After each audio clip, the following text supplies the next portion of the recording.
it's week 4 of the weaning process. Prior to the previous weeks, to this week rather, whenever I pump in the morning, it has like been like 8 ounces, 7 ounces, 9 ounces, thereabout.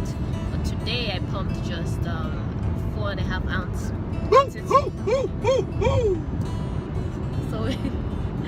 So we're getting there. So let's see how this week goes.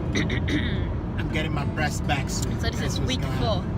I'm getting my breast back, people. Bye bye. Hello everyone, welcome back again to my channel. If you're watching my video for the first time, welcome. For those who already have been watching my videos, I want to say thank you so much. Now today's video is gonna be about the weaning process. I breastfed my baby for a year, or I would say 11 months and some. I just want to share my experience with the process and the things I learned, and hopefully it helps someone out. So my baby turned 1 June 21st, so the month of June, the first week of June, I started the weaning process. How was it for my baby? It was pretty easy for my baby. A week before his birthday, I stopped breastfeeding, and guess what, guys? He didn't really care. It didn't matter to me where the breast milk came from, so that was not a problem at all. Now the problem was me, because I was getting engorged, not as often as I used to, but I was getting engorged and they were really painful. But I got over it. It took me about 6 weeks. Today I can gladly say I'm breastfeeding free. Yay!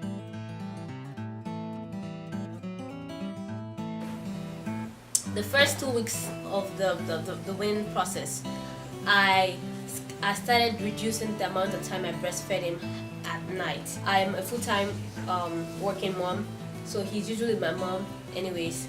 So I usually just breastfeed him when I come back from work and at night. So the main part was for me to reduce the amount of time I breastfed him at night.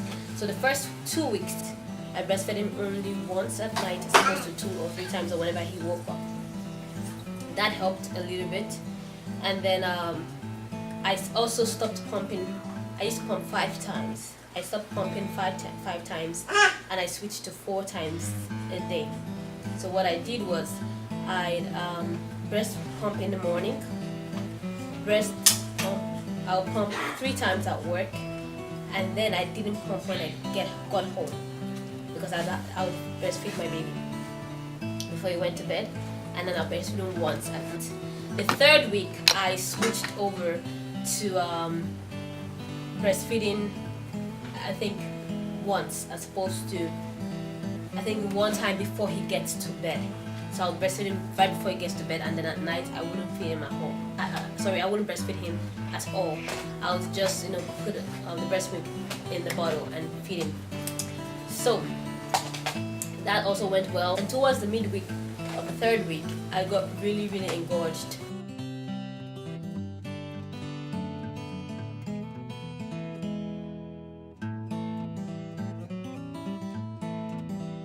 So I used a heat pad, the hot towels, things like that, and it helped.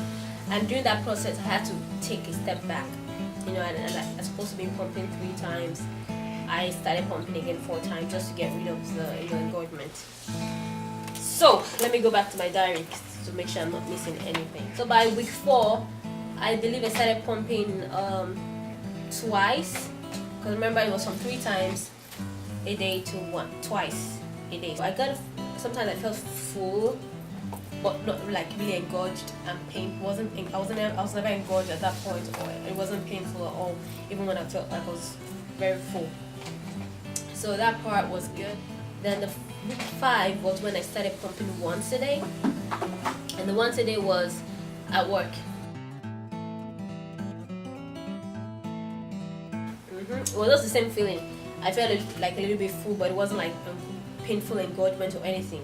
So when week 5, towards the midweek of week 5, I just stopped pumping, because like I said, sometimes I felt like full but not painful. So I thought I'll try just not pumping at all. So I stopped pumping, and it went well. I think it was on Friday Thursday or Wednesday, I just stopped pumping. And I think I did every other day, once or twice, something like that. And it went well. So the week 6, I was like, you know what? I'm gonna take the bull by the horn, and I'm not gonna pump at all. Let's see what happens. I continuously not pump. I'm not even thinking about pumping. So week 6, day 1, that was a Monday. Didn't pump. I didn't feel full. I didn't feel engorged. I didn't feel achy. Nothing. Day 2, same thing. And today is day 3 of week 6. And my people, I think I'm breast milk free, because I don't feel anything at all. It's like the breast finally disappeared. I'm so excited about it. And you look what, I'm not gonna even try to pump to see if there's anything there, because I don't want to know.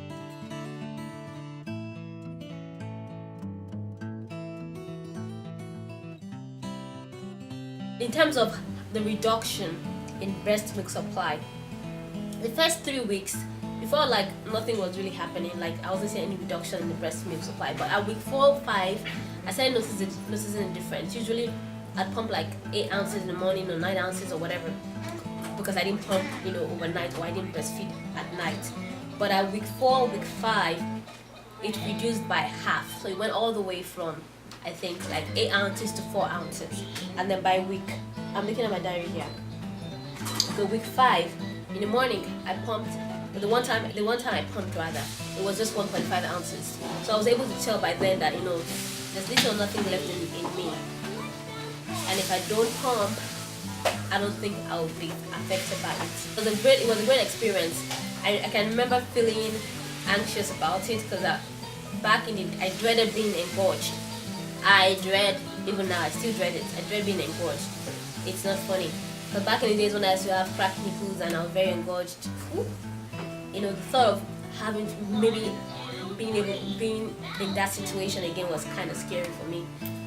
I was anxious about it, but I'm so thankful that I didn't have to experience that crazy engorgement and madness while I was doing the weaning process. The take-home lessons I would say in this weaning process is, number 1, there is no hurry, and it's not a race. It's not a competition with anybody or anything. For me, and the reason I say that is, when I started the week 1 and week 2, I kept on going, reducing the thing.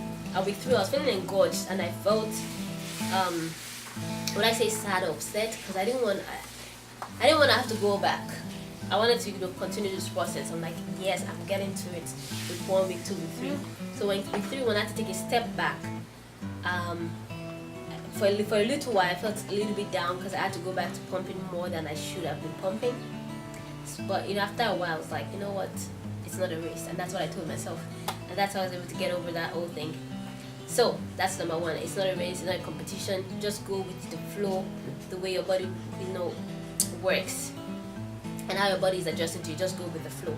The second thing is, it's a gradual process. So don't just cut breastfeeding cold turkey. And for each child, it's different.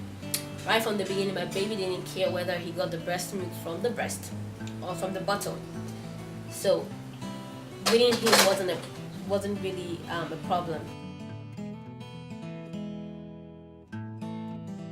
For people, it might take 8 weeks, it might take more than that. Mine was 6 weeks. I don't know how long yours is gonna take, but I would say just take it easy. Breastfeeding was an amazing experience. The good, the bad, the ugly, everything was awesome. I wouldn't trade it for anything. And that's it, guys.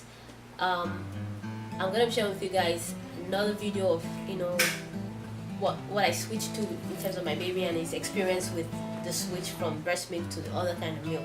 Alright, guys, thank you so much for watching. If you like this video, hit the like button, and if you want to hear more experience of our journey through motherhood, don't forget to subscribe.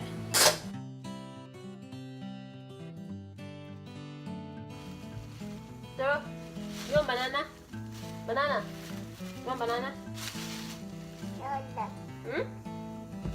Take banana? Banana? Okay. You eat banana, okay? Okay. Toro, bring it, bring it. Ah! No, no, no, no, One banana. Nah. Bring it, let me give open.